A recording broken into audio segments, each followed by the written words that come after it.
Hello guys, welcome back to our channel Mystery Recaps. Today, I will show you the 2014 horror mystery film Last Shift. There are spoilers ahead. Watch out and be cautious. Jessica is on the phone with her mother while sitting in her patrol car outside of a police station. Her mother is concerned that she has become a police officer like her deceased father. She does not wish to discuss this on her first day of employment. Thus, she concludes the discussion. Jessica enters the station with some reluctance. There appears to be no one around, so she goes inside to look. She hears some sounds and sees a man cursing in the distance. Jessica addresses him, but he instructs her to turn and stop. Sergeant Cohen is who he introduces himself as when he walks over to her. This, he informs her, is not the new station, but the old one. She was the fortunate rookie to work the final shift. Colin clarifies that all calls have been redirected to the new station. In case of an emergency, she may have some walk-ups that she should send his way. She must contact the station. Cohen demonstrates the kitchen, but warns her against entering holding. Jessica inquires as to why she is present rather than a security guard. He explains that she must be present because she is responsible for the evidence. Hazmat will arrive at the station during the night to dispose of the waste. He prohibits them from leaving the premises and informs her that he will relieve her when her shift ends. They simply inform her that they will monitor the call, and if the calls have been properly rerouted, she hears a message on hold and walks over to check it. Assuming it is Cohen, Jessica reaches the location where she hears banging sounds, but finds nothing there. Later, while eating her lunch in the kitchen, she discovers a long hair in her sandwich. Suddenly, she hears a knock at the front door, but when she checks, no one is outside. When she turns around, she discovers that someone is present within the station. Jessica orders him to leave the station after observing him urinating on the floor. She pulls out her baton and attempts to communicate with him, but when this fails, she chases him away. After cleaning the station, Jessica goes to the loo to wash your hands. She hears strange sounds emanating from the pipes and sees a pair of boots. Jessica gives them to the homeless man outside. When she returns inside, she hears a second sound. She finds one of the restrooms completely destroyed, then proceeds to the station's fitness center and locker room. One of the lockers still has its key, and upon opening it, she discovers a photograph of her and her father. She closes the locker and observes that the others are all open. Suddenly, another call arrives. It is the same woman pleading for assistance. Jessica identifies her, informs her that she has been taken to a ranch, and then hangs up. As she continues to read the manual while awaiting another call, the raft behind her suddenly begins to move. She examines it, but finds nothing wrong. As soon as she sits down, it re-unrolls and collides with the other referees. Jessica hears another sound coming from the backyard, which follows the previous one. She notices that one of the doors has been opened, and she hears another sound coming from within.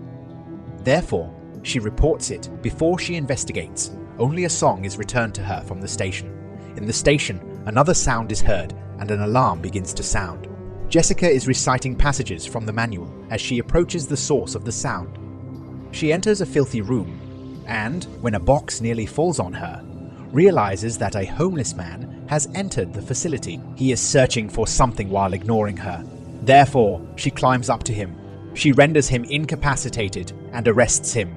Jessica takes him into custody, but he continues to resist, so she drags him inside, slams the door, and screams can be heard outside. The man attacks her, and she defends herself. Jessica realizes she is imprisoned and calls for someone to unlock the door. The appearance of a strange face on the window causes her to drop the torch. The homeless man suddenly has the torch and is aiming it at her. She informs him she is armed. The flashlight illuminates the corner to reveal the unconscious homeless man. Jessica inquires who is in the room with him. A child's voice is audible. She continues to pound on the door, and the voice asks her if she wishes to escape alive. Jessica requests the torch. Then everything returns to darkness. Moreover, two figures are seen beside her. The lights return and the cell doors are opened. She goes outside and secures the prisoner before attempting to calm herself. Later, Jessica calls Cohen, and when he doesn't answer, she leaves him a voicemail without explaining what occurred. She attempts to relax by leaning back, but notices the words etched into the ceiling. When she checks the station's doors, she observes a woman outside and instructs her to leave. Marigold requested to smoke there because she feels safer, and Jessica granted her request before entering. Marigold claims she can tell she is a novice. They suspended themselves by their bedsheets. Marigold finishes her cigarette, and Jessica is rendered speechless. She patrols the station and discovers an activated television. The television broadcasts a police interview with the Payman sibling who committed the heinous crime in question. 2 additional televisions display interviews with the Payman sisters. In a flashback, we see John Payman speaking about the devil. The flashback interviews continue with the sisters expressing identical sentiments. On the recording, John makes an absurd threat as if he was speaking directly to Jessica. Suddenly, one of the chairs swings towards her, and it appears for a moment that someone is seated on it. They continue doing this until Jessica is knocked over, at which point her phone rings, and she rushes to answer it. It is the same girl who reports that the other girls have been murdered. The perpetrators continue to sing the same song Marigold described to her. Jessica tries to convince the girl to dial 911, but she refuses. Thus, Jessica instructs her to flee and hide. Before the call ends, Jessica asks the girl if she has heard of John Payman, to which she responds affirmatively. Jessica has begun to connect some of the dots, so she calls the news station once more and relays the entire conversation with the girl. She informs the officer on the other end of the line that she believes the remaining members of the Payman family may be in possession of her. He laughs and informs her that they are all detained and under constant police supervision. He provides her with the police report number and instructs her to reference it if she receives any additional information. She thanks him and ends the call. All she hears whistling emanating from the opposite side of the station. Jessica inspects a room containing office chairs, but is distracted by additional noise. When she turns around, the chairs have been rearranged entirely. Jessica has reached her breaking point and believes that the other police officers are playing a joke on her because she is a rookie. Suddenly, the station's bell rings, and when she checks, there is only one officer present. She begins by asking if he was the only one who pulled the prank on her or if others were involved as well. He does not appear to understand what she is talking about. Jessica inquires if they employ the same strategy with other rookies. He introduces himself as Price and explains that he has only come to check on her. Price requests that she let him in. They converse as they enter the station together. She believes someone compelled him to check on her, but when he inquires about her shift, she tells him about the homeless man. One criminal once defecated on his police car, he says with a chuckle. But he's seen worse. He explains to Jessica that he came to check up on her because he knew her father. This causes Jessica to relax. She inquires whether he was with him that evening. Price describes what transpired to her. They arrived early, but could already hear the girls pleading for their lives. The 2 of them entered the building without backup, and her father halted the payments while he rescued some of the girls. He informs her that 2 officers, including her father, perished there. Price tells her that her father was a good police officer and that he would be very proud of her.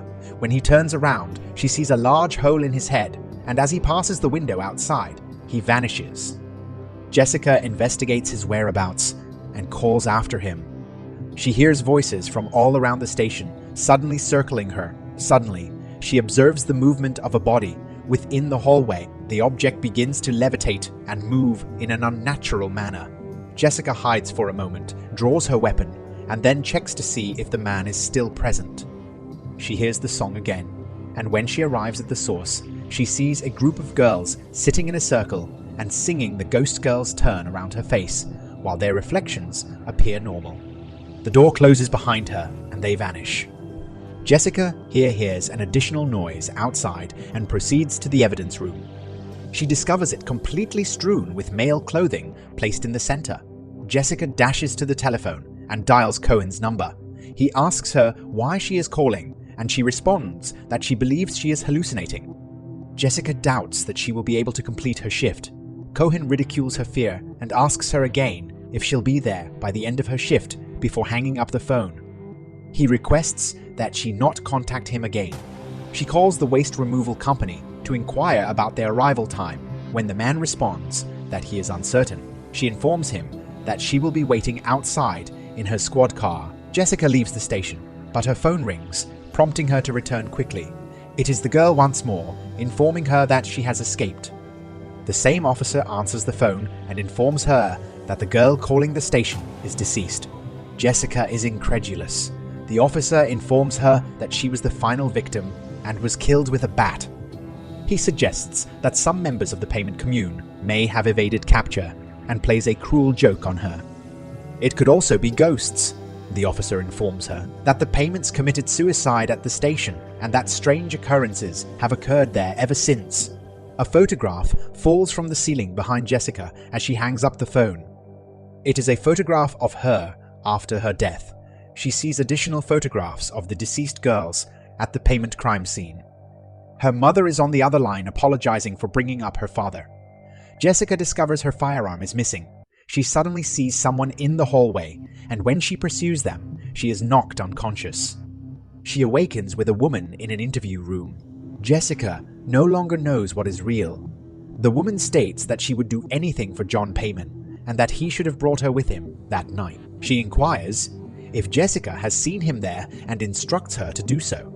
The woman then states that she is there to commemorate the 1-year anniversary of his death before committing suicide with Jessica's gun. Again, the phone rings and Jessica walks by the body, retrieves her holster and gun, and then proceeds to the phone.